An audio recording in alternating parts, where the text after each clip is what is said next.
नमस्कार बच्चों, काकी इस पाठ में फिर से आपका एक बार स्वागत है। आज हम मंजरी इस पाठ्य पुस्तक का पाठ क्रमांक 2 पढ़ने जा रहे हैं, जिसका शीर्षक है काकी। काकी इस पाठ का यह सेशन क्रमांक 2 है। इसके पहले भाग में हमने लेखक का परिचय पढ़ा और उसके बाद हमने कहानी को शुरुआत की थी कि शामू की माँ का देहांत हो चुका था और वह अपनी माँ के प्रति अपार स्नेह रखता था। इस वजह से जब उसके माँ को सब स्मशान भूमि लेकर जाने वाले थे तब वो उनको रोक रहा था। इसके बाद कुछ दिनों के बाद वह उसका रोना तो बंद हो गया, लेकिन माँ के प्रति मन में जो शौक था उसे वह कम नहीं कर पाता था। हमेशा आकाश की तरफ ताकता रहता था, क्योंकि उसको पता था कि उसकी माँ राम के पास अर्थात ईश्वर के पास चली गई है और ईश्वर हमेशा आकाश में रहता है। इसके वजह से वह आकाश की तरफ हमेशा देखता रहता था। अब देखते हैं कहानी में आगे लेखक हमें क्या बताना चाहते हैं। एक दिन उसने ऊपर एक पतंग उड़ती देखी। न जाने क्या सोचकर उसका हृदय एकदम खिल उठा। पिता के पास जाकर बोला, काका मुझे एक पतंग मंगा दो, अभी मंगा दो। पत्नी की मृत्यु के बाद से विश्वेश्वर बहुत अनमने से रहते थे। अच्छा मंगा दूंगा कहकर वे उदास भाव से और कहीं चले गए। अब देखिए, एक दिन अचानक से आकाश में उसने पतंग उड़ती हुई देखी और उसने सोचा कि चलो आकाश में मेरी माँ भी रहती है, इसके वजह से वह पतंग उड़ाना चाहता है। अपने पिताजी के पास जाकर वह पतंग के लिए पैसे मांगता है, लेकिन अपनी पत्नी की मृत्यु की वजह से विश्वेश्वर भी थोड़े दुखी थे। इस वजह से वो अपने बच्चे की मांग की तरफ थोड़ा ध्यान नहीं देते और उसे कहते हैं कि मैं बाद में तुम्हें पतंग मंगा दूंगा, और उदास भाव से चले जाते हैं। शामू पतंग के लिए बहुत ही उत्कंठित था। वह अपनी इच्छा को किसी तरह न रोक सका। अब देखिए, बहुत उत्सुक हो गया था। उसे बच्चों का रहता है, अगर वो कोई भी चीज़ मांगते हैं, डिमांड करते तो उनको तभी की तभी उनको वो चीज़ चाहिए होती है। तो शामू के मन में भी उस प्रकार उस समय पतंग के लिए उत्कंठा हो रही थी और इसलिए वह अपने इस इच्छा को रोक नहीं सका। एक जगह खूंटी पर विश्वेश्वर का कोट टंगा था। इधर उधर देखकर उसके पास स्टूल सरका कर रखा और ऊपर चढ़कर कोट की जेबें टटोली।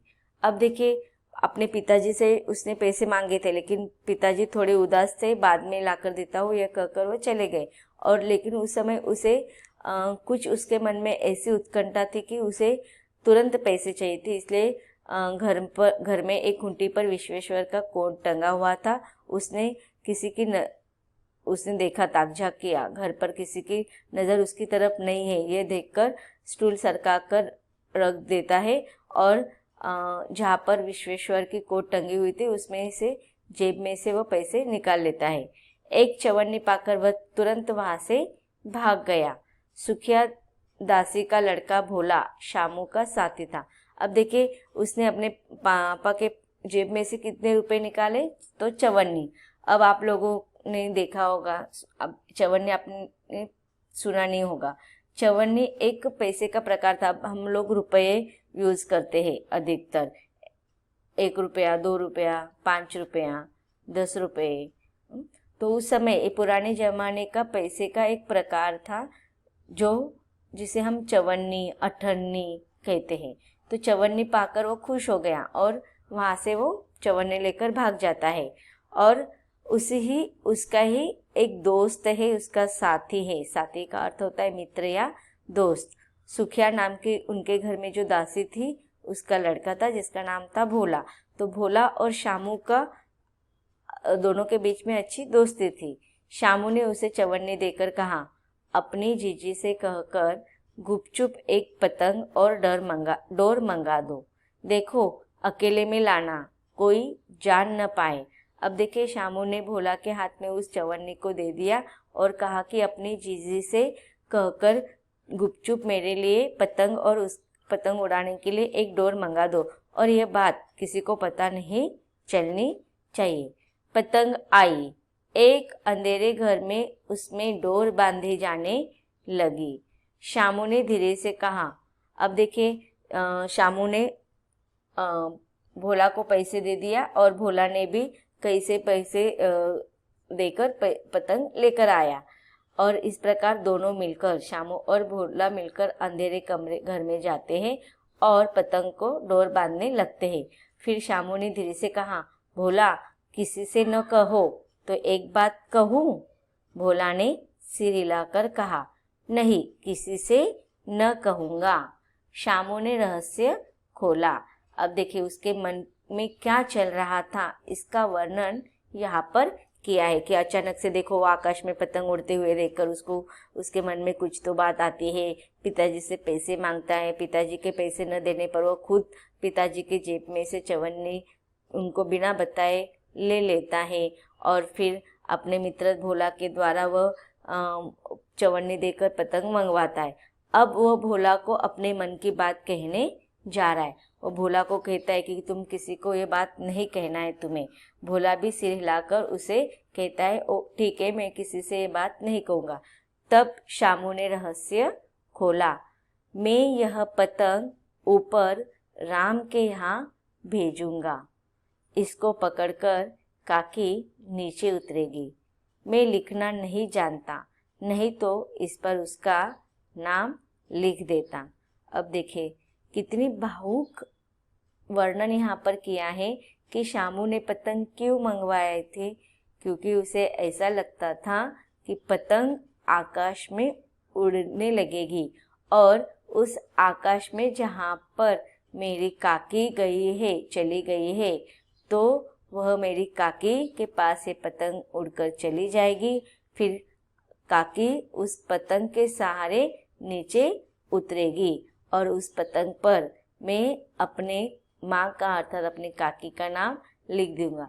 तो इस प्रकार शामू के मन में अपने माँ के प्रति इतना स्नेह है, इतना अपार प्रेम है कि और वो इतना अबोध है, नासमझ है, इतना मासूम है कि उसे ये भी नहीं पता है कि एक बार किसी की मृत्यु हो जाने के बाद वे लोग फिर से अपने जीवन में नहीं आ सकती है। उसे यह भी पता नहीं कि उसकी माँ की मृत्यु हो चुकी है और वह अभी फिर से कभी भी उसको नहीं दिखाई देने वाली है। इतना मासूम और वह अबोध है। तो इस प्रकार उसके मन में अपने माँ के प्रति अपार स्नेह यहाँ पर दिखाई देता है। भोला शामू से अधिक समझदार था। उसने कहा, बात तो बहुत अच्छी सोची, परंतु एक कठिनाई है। यह डोर पतली है, इसे पकड़कर काकी उतर नहीं सकती। इसके टूट जाने का डर है। पतंग में मोटी रस्सी हो तो सब ठीक हो जाए। अब देखिए ये दोनों बच्चे ही है। शामू से थोड़ा भोला बड़ा है, इसलिए यहाँ पर कहा गया है कि भोला जो था वो शामू से थोड़ा समझदार था। तो उसके दिमाग में एक बात आई कि पतंग की जो डोर होती है वह बहुत ही पतली होती है और अगर कोई भी व्यक्ति उससे नहीं उतर सकता है, क्योंकि बीच में वह डोर टूट सकती है। इसलिए वह कहता है कि तुमने ये बात तो अच्छी सोची है शामू, लेकिन इसमें एक कठिनाई यह है कि पतंग की डोर बहुत पतली होती है और उस डोर को पकड़कर आकाश में से काकी नीचे उतर नहीं सकती है, और अगर पकड़ भी ली तो इस पतंग की डोर टूट जाने का डर है। और अगर हमें काकी को नीचे लाना है तो इसके लिए हमें मोटी रस्सी मंगानी पड़ेगी। तब वो कहता है कि पतंग में मोटी रस्सी हो तो सब ठीक हो जाए। शामू गंभीर हो गया। मतलब यह बात लाख रुपए की सुझाई गई, परंतु कठिनाई थी कि मोटी रस्सी कैसे मंगाई जाए। अब देखिए यहाँ पर थोड़ी यह भोला की यह बात सुनकर शामू थोड़ा गंभीर हो जाता है और वो सोचने लगता है कि यह बहुत ही महत्वपूर्ण बात बताई गई है। लाख रुपए की बात समझाई गई है। मतलब लाख रुपए की बात समझाई गई मतलब रस्सी लाख रुपए की लाने की है क्या? नहीं। तो यहाँ पर यह जो बात थी, शामू मासूम था, अबोध था, निर्बोध था, उसे इतनी समझ नहीं थी, लेकिन भोला के द्वारा जो बात बताई गई थी वह बहुत ही महत्वपूर्ण बात थी। उसमें पॉइंट था कि वह पतली बहुत रस्सी होती है पतंग की, उससे पकड़कर काकी नीचे नहीं आ सकती है। अगर काकी नीचे आ भी उस डोर को पकड़कर नीचे आ जाएगी तो बीच में वह रस्सी टूटने की या पतंग की डोर टूटने की संभावना अधिक है।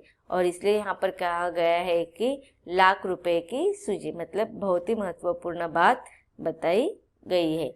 परंतु अब कठिनाई क्या थी शामू के सामने कि इतनी मोटी रस्सी कैसे मंगाई जाए, क्योंकि पहले ही उसने पतंग और उसकी डोर मंगाने के लिए अपने पिताजी के जेब में से पैसे चुराए थे, उनको बिना बताए।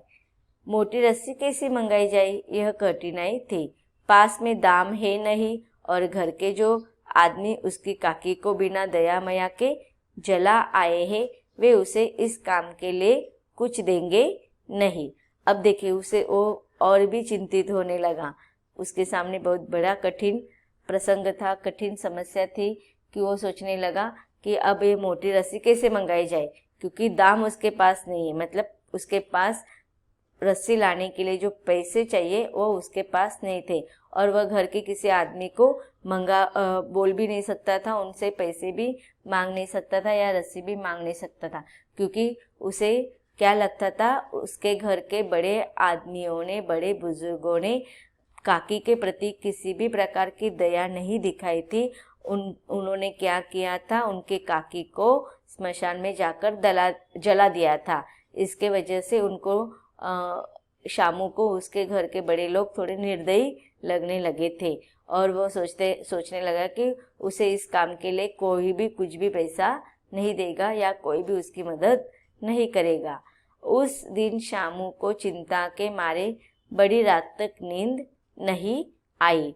अब देखिए दिन तो कैसे कैसे ढल गया, लेकिन रात को वो बहुत ही चिंतित हो गया था कि अब मैं अपने काकी को कैसे नीचे लेकर आऊँ, अब मैं क्या करूँ, जो मोटी रस्सी चाहिए उसे वो मुझे कैसे मिल पाएगी।